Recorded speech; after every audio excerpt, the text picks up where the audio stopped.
What cinema is, or movies, you don't have to, doesn't necessarily to move the camera. The human face, the story being told by a person in the frame is the key thing, just completely. And if it isn't there, for me, it doesn't work. That's the case with most people, I guess. The technicalities like camera movement, sound design and editing are all important, no doubt, but they are all used with respect to the performance of an actor. Directors funnel their narratives through actors, but acting in cinema can be a little tricky, because you act for the camera, not for the real audience.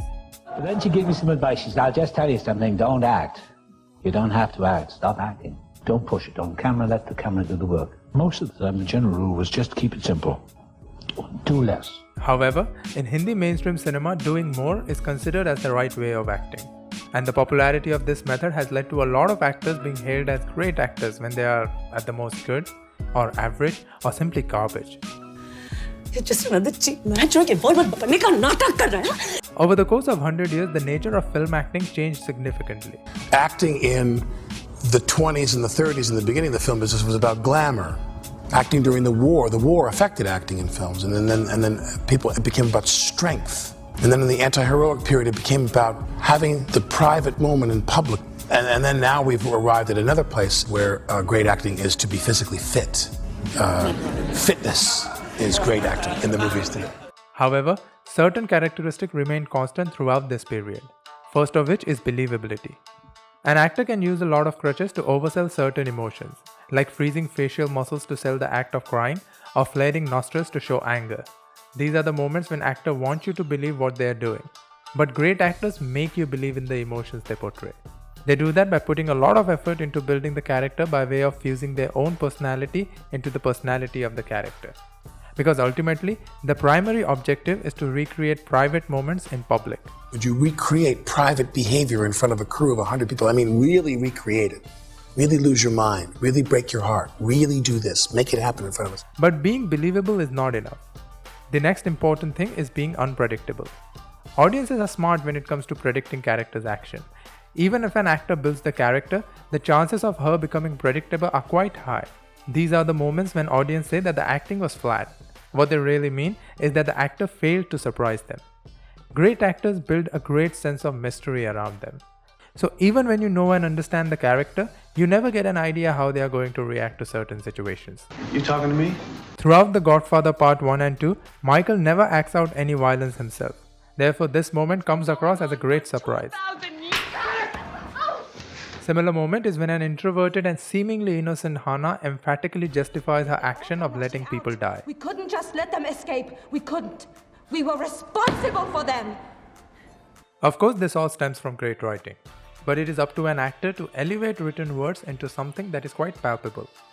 Here's an excerpt from There Will Be Blood for comparison. I was lost, but now I'm found. I have abandoned my child.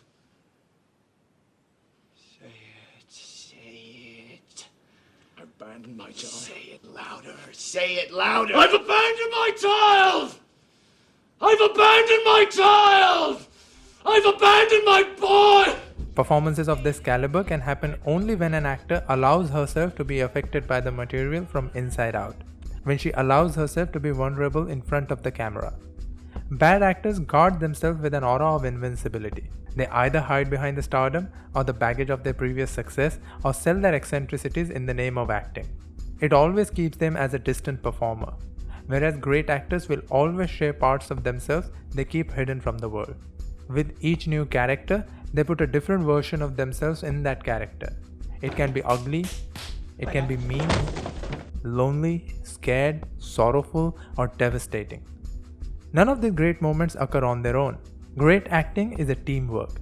And for the teamwork to produce great results, an actor needs to be ridiculously good at listening. How important is listening? That is the most important thing of all. That's everything. It's essential, I would put that very high on the list of things. It's certainly the most important thing is in acting. I think the listening is the first thing you come with. If you can't listen, then you can't do it. An actor who knows how to listen is an actor that as a director you can cut to any time. How do you do it? And she said, well, I just listen.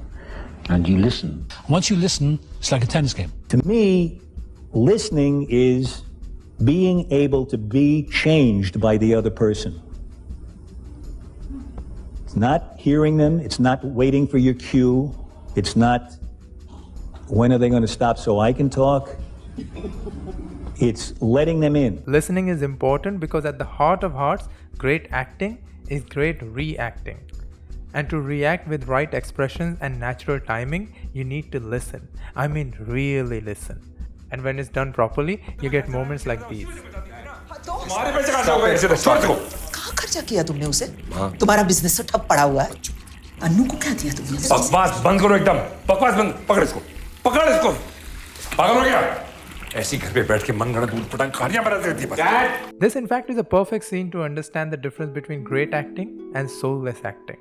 Here, Fawad and Siddharth look like waiting to say their lines with same expressions and same intensity, whereas Rajat Kapoor and Ratna Pathak seem to react to every line spontaneously and differently, gradually intensifying the scene.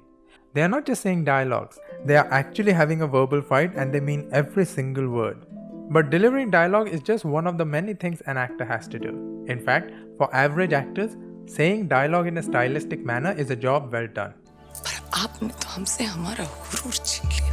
Whereas for great actors, saying their lines is incidental.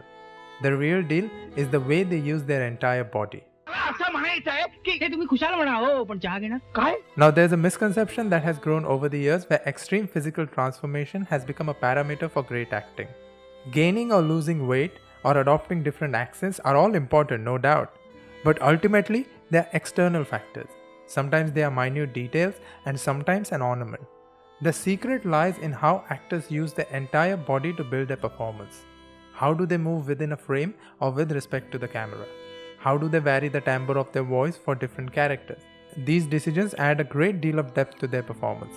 In There Will Be Blood, Daniel Day-Lewis uses aggressive postures and a spring in his movement to portray dominance, whereas in Lincoln, his slouched shoulders and slow movement portrays the weight of responsibilities. Notice his voice in both the films. One night I'm going to come to you inside of your house, wherever you're sleeping, and I'm going to cut your throat. We're stepped out upon the world stage now. Now! With the fate of human dignity in our hands. If you're going to work in a creative field of any kind, you give yourself over to that. In The Aviator, Cate Blanchett uses a high-pitched voice to match Hepburn's timbre. He's a urologist, but it's all tied up inside the body, don't you find? Whereas in Carol, her graceful voice expresses maturity. You have no idea how pleased I am for you. And this is just a ridiculous level of brilliance. If you already know the answers to your questions, then why ask? Pig fuck! I'd only just handed them the final scene when the bellhop told me I had a phone call.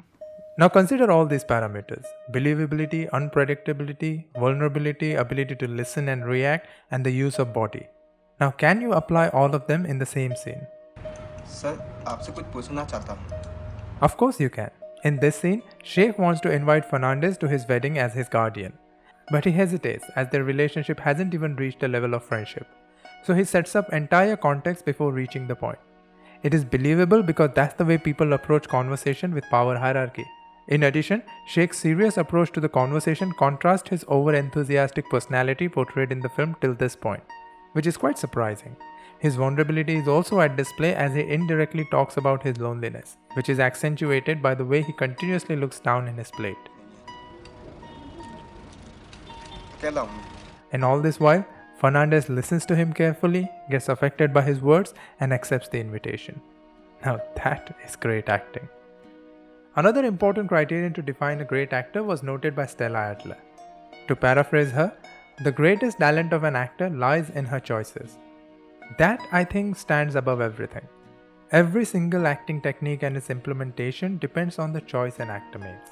It is the primary reason behind actors getting trapped in a loop of self-aware redundancy and actors constantly pushing their limits through a variety of characters.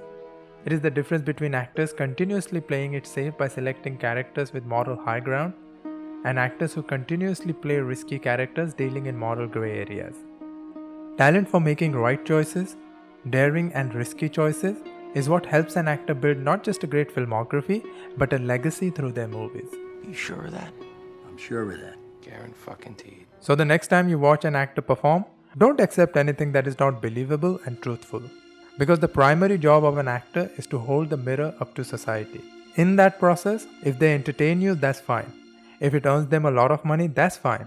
But they should, under all circumstances, hold the mirror up to society. Through their portrayal of characters, we the audience examine our own lives. So it is an actor's responsibility to be truthful. They owe it to the script and to the audience. And for those of you who are at an early stage of their acting career, here's a bit of advice. Live in front of people. Live in front of people. Let them see the good, the bad, the ugly, the weak, the strong, the conflicted, the terrible. One of the things about acting that gives me the greatest satisfaction is the opportunity for that emotional exercise.